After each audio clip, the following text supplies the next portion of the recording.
नमस्कार दोस्तों। अंग्रेजी में एक कहावत है कि डोंट जज a book by its cover, जिसका अनुवाद है कभी किसी किताब के बारे में उसके जिल्द को देखकर राय नहीं बनानी चाहिए। भले ही यह कहावत अंग्रेजी में हो, लेकिन शायद उस वक्त ब्रिटेन का वह सेल्समैन इस अंग्रेजी कहावत से ही मात खा गया। भले ही यह वाकया सालों पुराना हो, लेकिन भारतीय राजाओं के शान में कसीदे ये आज भी गढ़ता है। सन 1920 में दुनिया के नक्शे पर ब्रिटेन का परचम बुलंद था और साथ ही ब्रिटेन की सबसे मशहूर कार निर्माता कंपनी रोल्स रॉयस का भी खासा रुतबा हुआ करता था। लेकिन एक भारतीय राजा की शान में गुस्ताखी उस वक्त दुनिया की सबसे बड़ी कार कंपनी को भारी पड़ गई थी, जिसके बदले में इस कंपनी की न केवल किरकिरी हुई बल्कि उन्हें लिखित में माफी तक मांगनी पड़ी। जी हाँ, यह शान था भारतीय राजाओं का। नमस्कार दोस्तों, ज्ञान प्लवेन एक और रहस्यमय कहानी के साथ वापस आ गया है। अगर आपने अभी तक हमारा चैनल सब्सक्राइब नहीं किया है तो इसे सब्सक्राइब जरूर करें। यह हमें और भी ऐसी कहानियां लाने की प्रेरणा देता है। यह वक्त था सन 1920 का, जब इंग्लैंड की सड़कों पर अलवर के महाराजा जय सिंह प्रभाकर घूम रहे थे। बदन पर अंग्रेजी लिबास था और रंगत भारतीय की। ऐसे ही घूमते हुए उनकी नजर रोल्स रॉयस के एक शोरूम पर पड़ी। उत्सुकतावश वह शोरूम में दाखिल हो गए और वहां पर मौजूद गाड़ियों के फीचर्स और कीमत के बारे में जानने के लिए सेल्समैन से बात करने लगे।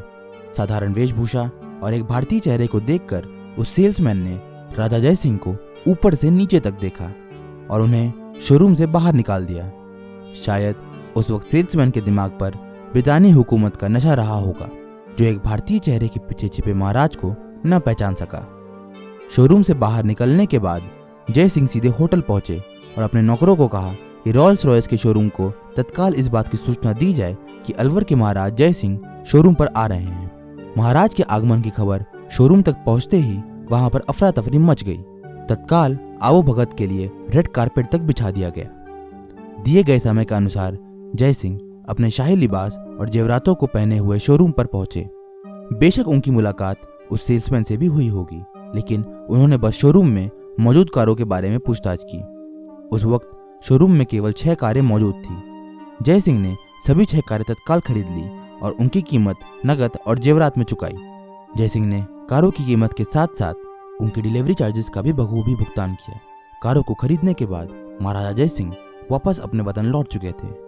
रोल्स रॉयस की सभी 6 कारें भी कुछ दिनों बाद भारत पहुंची और उन्हें महाराज के महल में लाया गया।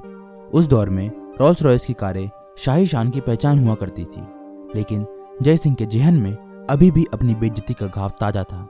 उन्होंने उन सभी कारों को शहर का कचरा साफ करने के लिए म्युनिसिपैलिटी के हवाले कर दिया। जब रोल्स रॉयस की कारों के आगे और पीछे झाड़ू बांधकर शहर की सड़कों पर उतारा गया तो यह खबर किसी जंगल में लगी आग की तरफ फैल गई। बेशक इसमें वक्त लगा होगा, लेकिन इस आग की तपिश ब्रिटेन तक भी पहुंची। रोल्स रॉयस की कारें, जिनकी छवि उस वक्त सबसे शाही कारों की थी, उससे भारत में एक राजा शहर की सड़कें साफ करवा रहा था। इस खबर से रोल्स रॉयस की छवि भी धूमिल हो गई और बाजार में उसे तगड़ा झटका लगा। साख के साथ साथ शेयर भी गिर चुके थे, जिसके बाद कंपनी ने राजा जय सिंह को एक पत्र लिखकर उनके सेल्समैन द्वारा किए गए बर्ताव के लिए माफी मांगी और उन्हें 6 और रोल्स रॉयस कारें मुफ्त में देने की बात कही। राजा जय सिंह ने रोल्स रॉयस के माफीनामे को मान लिया और म्युनिसिपैलिटी को आदेश दिया कि अब वो कारों से कचरा न उठाएं। इस तरह जय सिंह ने बड़े ही सूझबूझ से ब्रिटेन की सबसे बड़ी कार कंपनी का गुरूर तोड़ दिया। तो दोस्तों, आपकी इस घटना के बारे में क्या राय है? जो ब्रिटिश भारतीयों को कमजोर समझते थे, राजा जय सिंह ने बहुत ही बुरी तरीके से उनकी अकड़ तोड़ दी।